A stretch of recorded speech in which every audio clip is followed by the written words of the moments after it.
pilgrims started to come here to Cana after the 16th century only. There is no notice that they were coming here before. They were going another place, not here, which is called Cana, which is in the Nepal.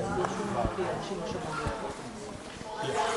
But after the 16th century, they came here because this place is on the road to Siberia. And they put all the memories which were far away in Galilee, they put all on the road. So they're not the only one in Cana here, but also the Mount of Beatitudes was put on the Corn Cattin.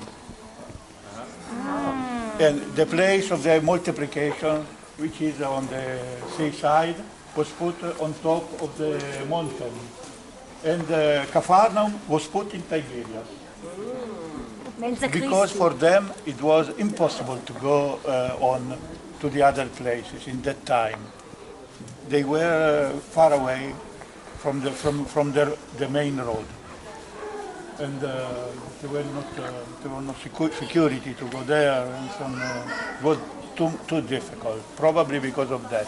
But it is a fact that all these memories were put on the main road. In the end of 19th century... Excuse me, that's because of that Mensa Christi Church arrived to Nazareth, yeah? Nazareth is different. The Mensa Christi in Nazareth is a different tradition to the Mensa Christi in Tabga. Okay. They are not the same. Not the same tradition. A small tradition of Nazareth. Anyway, and so they visited all this place here. In the 19th century, end of the 19th century, the beginning of 20th century, archaeologists started to work on the seaside. The survey of Western Palestine, then also Franciscans started to discover the original places, and tradition changed again. So Mount of Beatitudes was put down, and the Capharnaum was put in Capharnaum, and also the place of the multiplication was put down. So every memory went to its original place. But Cana had not changed. It is the only one which remains on the main road here. I think if archaeologists can find the original place with certainty, we will be the first to go there. Because we like to be in the original place. Everybody likes to be in the original place. But if the original place is not accessible, not known also with certainty, so we keep to the traditional place. And this place is a traditional place of the miracle of Jesus. First miracle of Jesus is a transformation of water in wine during a wedding feast. So Christian pilgrims like very much that because it shows some humanity in Christ, because he participated in a feast. It was a wedding feast. So it is all the context is very interesting for most of the pilgrims, and maybe they don't like to say it is another place. It is the memory of the place of the miracle is in this place from at least 4 centuries. So it is something good because of that. But the place has its own history also, which is also of importance. When Father Egidius Geisler, Franciscan from Nazareth, bought this place and started to dig, he found many important remains, which he put into the port here. In 1980. 1980 is really the date of the first chapel built instead of a mosque staying here before. And few years after, 15 years after, he did the big church with this porch, and he put these columns, capitals, and bases he found in this place. And all of them belongs to an ancient monument, which appears to be an ancient synagogue. So synagogue, mosque, church, you have all here. And so many other pieces were used as a normal stone in the walls, at the lintels for the doors and so on. There is a lot of pieces coming from an ancient synagogue here. Also was found a mosaic with an inscription in Aramaic, which mentioned a rabbi, which mentioned the donation of money to make the mosaic and so on. And that discussion in the scholars was if this synagogue, this inscription, could be Christian, because they say this is a Christian place, we have to find something related to Christians. But according to the history of the site, which was not always here, this is not necessary. So we can think this is a real Jewish synagogue from this place, and in ancient times in Keferkenna. Keferkenna is also mentioned in many Jewish sources from the medieval time. At the same time, Christian pilgrims were going to Cana. A Jewish pilgrim were going to Keferkenna in memory of Jonah. Because they say here was the palace of Jonah. The tomb of Jonah was in Mashhad, but the palace, the house, was in Keferkenna. That's in Jewish writings. Yes, the Jewish writing. Yes, the Jewish pilgrim from the Middle Ages. So Keferkenna was already known, but for another memory. And then, when Christian put here Cana, the Jews left aside Jonah, aside. Anyway, Father Stanislao Lofreda in the 60s did some excavations beside the church, and he found the actual synagogue. Where there is the church is the courtyard of the synagogue. The synagogue extends to the north, with the facade looking to south. That is common for synagogues to have the facade to south toward Jerusalem. Jerusalem. No, that is common. The mosaic, two levels of the synagogue, two levels of mosaics. That is different from the usual Galilee synagogues, which have a stone floor. It's a mosaic, but it's not unknown to have mosaics also in a synagogue. Also, usually synagogues, Galilean synagogues, do not have a courtyard in front of an atrium in front of the synagogue, but there are some who have, like Bet Alpha, like also in Bet Shearim, there is one with an atrium in front. So also Cana could be with an atrium. The inscription belongs to the portico around the courtyard.